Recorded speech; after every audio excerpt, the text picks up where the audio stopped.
So this year I grew a couple varieties of clubroot resistant cabbage.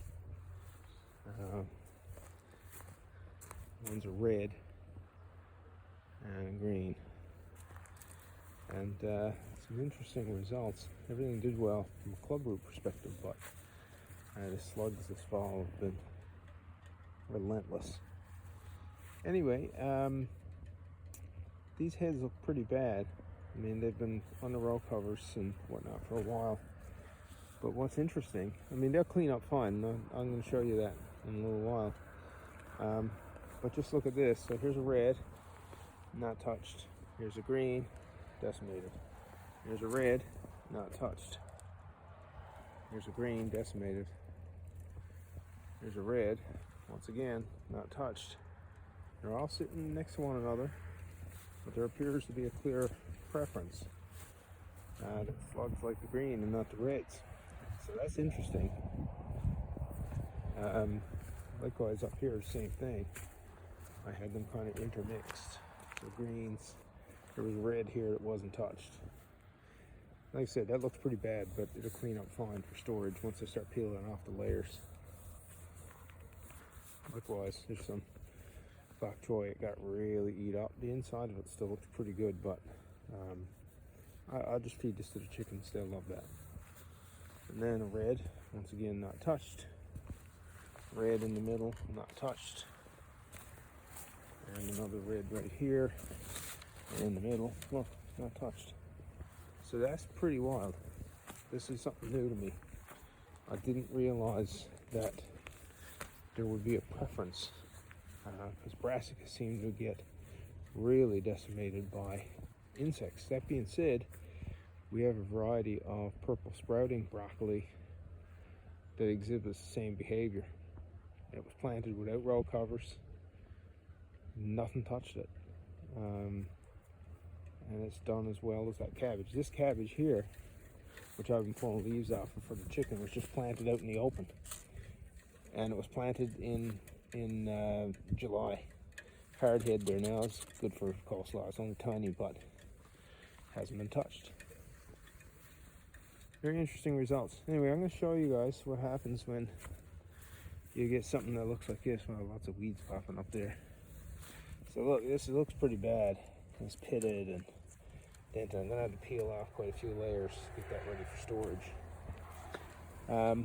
But you know, growing organically without pesticides is not easy.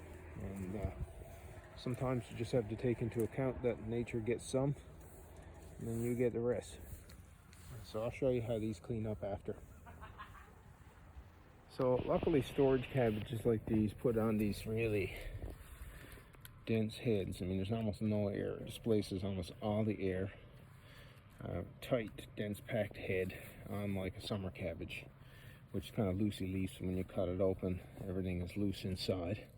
And insects get up inside of it everywhere and start eating it before it gets a chance to ever head up like this. These guys displace everything. So you'll get some damage down around the base and to kind of get in between the leaves. But once you get in a few layers, those leaves are so densely packed that, you see, so there's a little damage spot there.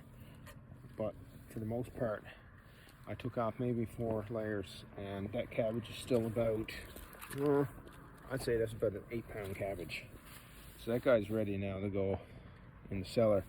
So my cellar storage maybe is different than others, but I actually dig up the whole root, put the root in a bucket, because the plant's alive. You want it to weather through, so those roots need to be attached to ground somehow. So I put a little bit of dirt in the bucket, roots in the bucket, got a cup of water, and I actually wrap the head in another layer of protection, which is paper. Because normally that would function that, and these outside leaves would start to dry out in the cellar, but now this can transpire quite easily, so wrapping it in paper actually helps quite a bit until the cellar gets really cold. So you see, once you peel off those icky layers, you get a nice clean head of cabbage. So cabbages, like many other vegetables, have different protection mechanisms, and this is one of them. And this actually protects the plant on the inside. So at the leaf nodes in here is where basically the cabbage would shoot off seeds. I mean, cabbages tend to be biennial. So next year, if this thing wanted to go to seed, the seed sprouts would actually come out from in here where the leaf actually meets a node along the stem, much like a Brussels sprout. Any other brassica, similar behavior. So protecting that makes sense. And how do you protect it? Well, create a dense head that encompasses all that and prevents anything from going up through. In these type of cabbages, there's almost no air inside. Every bit of air has basically been displaced by the vegetable growing, and that's a dense head right there, and great for storage. You'll see what happens on a lot of summer cabbages is that they put on a lot of leafy growth, and then when you cut them, there's a lot of leaves on the inside, so insects get up under, and they make their way up through, and they eat out the inside of it, and it's a mess. So they're no good for storage. But this, peel away a few layers, nature gets her bit right here, and then we get most of it right here. So in order to protect this, I actually dig up the roots. I put some dirt in a bucket, get this into the bucket, some moist soil like that, and then I wrap the whole head in a layer of paper. You might ask why. Well, this originally protected it and helps prevent transpiration. This right here can transpire much easier than the outer layers. So since I peeled off some layers, I wrapped the whole thing in paper. Paper's able to move moisture in both directions, in and out. So that'll actually prevent mold from forming because you're able to breathe, with lack of better words. And yeah, this will keep in the cellar now until June. And it works quite well. Anyway, there you go. Nature gets her bit, and we get ours.